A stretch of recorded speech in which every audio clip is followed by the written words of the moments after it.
Blaise Salter, big dog from Michigan State University. The Bambino that summer. He put on a show that summer that will stand forever in this league, and certainly with the Newport Gulls. He pretty much put us on his back. Although we had a very good team, he had a good supporting staff. He had another major leaguer in that team with Tommy Edman.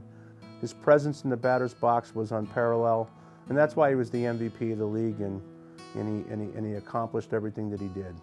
What most people don't know about Blaise is he's the grandson of Bill Freehan, former catcher with the Detroit Tigers. When he came out to us that summer, he really wasn't sure he wanted to go out in summer ball because he just had such a great year at Michigan State, and the draft didn't work out. I think he was a little disappointed. Mick Van Vossen stayed with me in 13.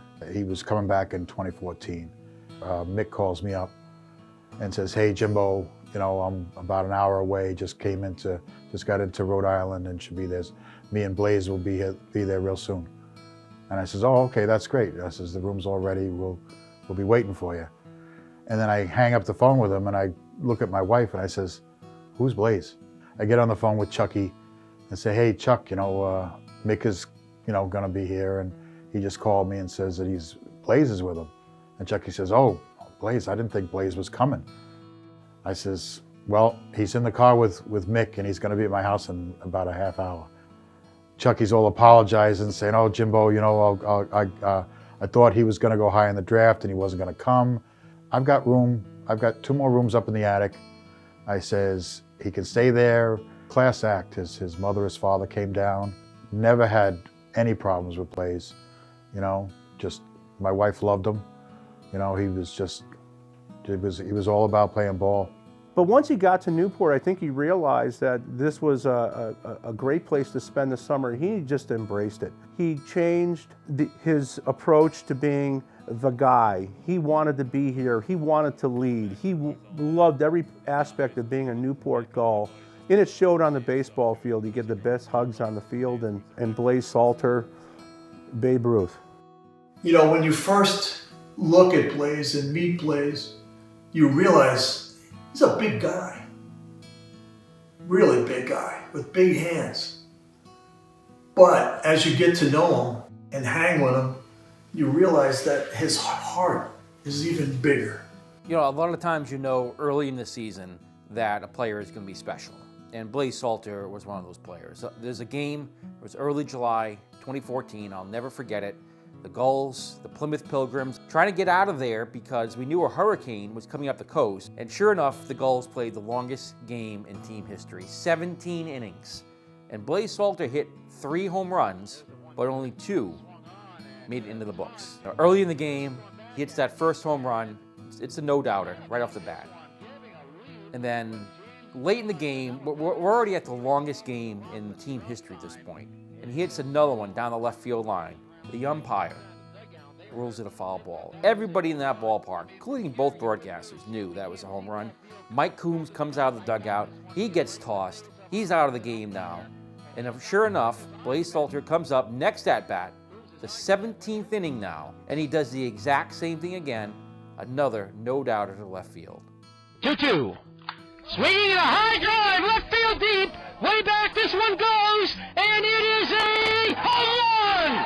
Blaise Salter hits it out! Salter does it again, his second home run of the ball game. Now, the 2014 season for the Gulls, by Gulls standards, wasn't the best. We struggled at times. You know, in the first series with Ocean State, we dropped the first game at home. We won a slugfest on the road. And in the third game, the rubber game, Blaise came up in a situation with the bases loaded in the 4th inning, and he hit a bomb. 2-2 pitch. Swing a fly ball left field. Hit well. This ball is way back. Still going. This ball is gone. A grand slam for Blaise Salter. Blaise Salter does it again. First Newport Gulls grand slam this summer. He's greeted by the whole team at home plate. And look at Blaise Salter. You know, I was standing next to Coombsy when he hit it. And Coombsy and I, we turned around and looked at each other. We just rolled our eyes. And that place was rocking. You know, needless to say, when Blaise, flipped the momentum, all we needed to do was just go out there and throw a lot of strikes, which we did do, and we won the game. You know, he was really a true leader of the team. Took charge from day one when he came in, led by example, worked his butt off all the time, always trying to get better. Came in as a catcher, first baseman, and really hit the crap out of the ball. Led us to a championship that year, and I was in Plymouth at the time. I was running the Pilgrims, and Blaise actually beat us in the playoffs that year. One of the characteristics about Blaise, he's one of those athletes that just got better when the time was more meaningful. When he got up in critical at-bats, game-winning situations, that's when he was best. So unbelievable in those tough times. And then the championship game up in Sanford, he had a bomb to left center field and on that spacious field when it mattered the most.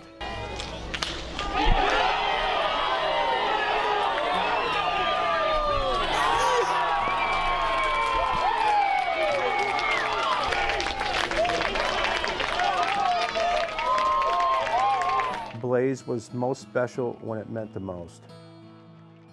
Because he played the game the way it was supposed to be played, old school, all the time. So thank you very much, Blaise, for all you did for the Gulls. We really appreciate it.